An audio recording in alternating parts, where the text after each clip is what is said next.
ہر انسان خدا کی ایک منصوبہ بندی ہے۔ ہر انسان کی پیدائش انسان اور اس کے خدا کے درمیان ایک خاموش عہد ہے۔ اسی عہد میں انسان کی ساری قیمت چھپی ہوئی ہے۔ ہر انسان کو خدا نے کچھ خاص صلاحیتیں دی ہیں، اور ہر آدمی نے خاموش زبان میں یہ اقرار کیا ہے کہ وہ دنیا میں اس خاص کام کو انجام دے گا جس کے لیے اس کے خدا نے اس کو پیدا کیا تھا اور جس کے مطابق اسے خصوصی صلاحیتوں سے نوازا تھا۔ جو انسان ایسا کرے اس نے گویا خدا کے نقشہ تخلیق میں اپنی جگہ حاصل کی۔ جو شخص ایسا نہ کرے وہ خدا کے نقشہ تخلیق میں اپنی جگہ حاصل کرنے میں ناکام رہا۔ اس بات کو یہاں صحابہ رسول صلی اللہ علیہ وآلہ وسلم کی مثال سے واضح کیا جاتا ہے۔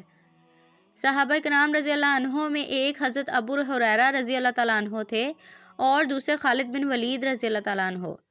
حضرت ابو ہریرہ کی روایات کی تعداد 5374 تک شمار کی گئی ہے، جبکہ حضرت خالد کی روایات کی تعداد 100 سے بھی کم ہے۔ یہ فرق بظاہر عجیب معلوم ہوتا ہے، مگر اس فرق کی وجہ خدمت اسلام کے میدان کا فرق تھا، نہ کہ خود اسلام کا۔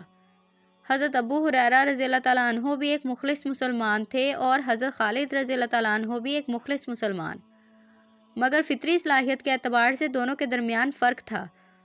انہوں نے کامل شعور کے ساتھ اس فرق کو پہچانا اور اس پر عمل کیا۔ چنانچہ حضرت ابو ہریرہ رضی اللہ عنہ نے اپنی صلاحیت کے لحاظ سے اپنے لیے خدمت اسلام کا ایک میدان منتخب کر لیا، اور حضرت خالد رضی اللہ تعالیٰ عنہ نے اپنی صلاحیت کے لحاظ سے دوسرا میدان۔ حضرت خالد کہتے ہیں کہ جب بھی میں رسول اللہ صلی اللہ علیہ وآلہ وسلم کے خلاف کسی مہم میں نکلتا تو ہمیشہ یہ احساس لے کر واپس آتا کہ میں اپنے آپ کو وہاں لگائے ہوئے ہوں جہاں مجھ کو نہیں لگنا چاہیے۔ یہ احساس انہیں ستاتا رہا جب تک کہ وہ فتح مکہ سے کچھ پہلے مدینہ آئے اور اسلام قبول کر لیا۔ حضرت خالد فطری طور پر انتہائی بہادر آدمی تھے۔ انہوں نے اپنی اس خصوصیت کو جانا اور اس کے موقع استعمال کا ادراک کیا۔ انہوں نے شعوری طور پر اس کو دریافت کیا کہ اسلامی خدمت کے وسیع میدان میں وہ کیا خاص حصہ ادا کر سکتے ہیں۔ انہوں نے فیصلہ کیا کہ وہ اپنی خداداد بہادرانہ صلاحیت کو شرک کی مخالفت اور توحید کے قیام کے محاذ پر لگا دیں۔ چنانچہ وہ اسلامی فوج میں شامل ہو گئے۔ وہ ساری عمر اسی راہ میں سرگرم عمل رہے۔ وہ خدا سے اپنے لیے قوت اور استقامت کی دعا کرتے اور رسول اللہ صلی اللہ علیہ وآلہ وسلم سے بھی درخواست کرتے کہ وہ آپ کے لیے اس کی دعا فرمائیں۔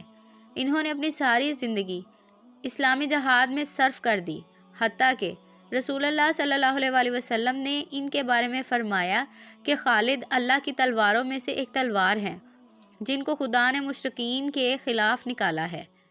دوسری مثال حضرت ابو ہریرہ رضی اللہ عنہ کی ہے۔ حضرت ابو ہریرہ کے اندر حضرت خالد والی جنگجو صلاحیتیں نہیں تھیں، البتہ انہوں نے محسوس کیا کہ ان کے اندر حافظہ کی قوت عام لوگوں سے زیادہ ہے۔ انہوں نے اپنی اس صلاحیت کو دین کے لیے استعمال کرنے کا فیصلہ کیا۔ روایات میں آتا ہے کہ حضرت ابو ہریرہ نے رسول اللہ سے کہا کہ میرے لیے دعا فرمائیے کہ خدا مجھے وہ علم دے جس کو میں فراموش نہ کر سکوں۔ رسول اللہ صلی اللہ علیہ وآلہ وسلم نے اس پر آمین کہا اور حضرت ابو ہریرہ کے حق میں یادداشت کی دعا فرمائی۔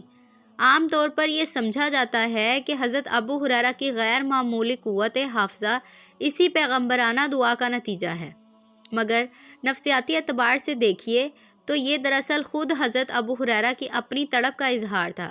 یہ دو طرفہ واقعہ تھا، نہ کہ محض یک طرفہ۔ حضرت ابو ہریرہ نے اپنی خداداد امتیازی صلاحیت کو پہچانا، اس کی حفاظت اور ترقی کی دعائیں کی، اور رسول اللہ صلی اللہ علیہ وآلہ وسلم سے دعا کرانا دراصل خود اپنی دعا کا ایک تسلسل تھا۔ اس طرح دعاؤں کے سائے میں وہ اپنی استعداد کے مطابق اپنے ممکن میدان میں ہمہ لگ گئے۔ وہ برابر رسول اللہ کی خدمت میں رہتے، آپ کی باتوں کو پوری توجہ کے ساتھ سنتے، اس کو ذہن میں محفوظ رکھتے، نیز حسب ضرورت اسے لکھ لیتے۔ انہی کاوشوں کا یہ نتیجہ ہے کہ حضرت ابو ہریرہ رضی اللہ عنہ اسلامی تاریخ میں وہ شخص قرار پائے جن کے ذریعے اگلی نسلوں کو پیغمبر اسلام کی حدیثیں سب سے زیادہ تعداد میں پہنچی ہیں۔ ہر آدمی کی سب سے پہلی ذمہ داری یہ ہے کہ وہ اپنے آپ کو پہچانے، اپنے آپ کو جان کردہ اپنے لیے بھی کافی زیادہ مفید بن سکتا ہے اور دین کے لیے بھی۔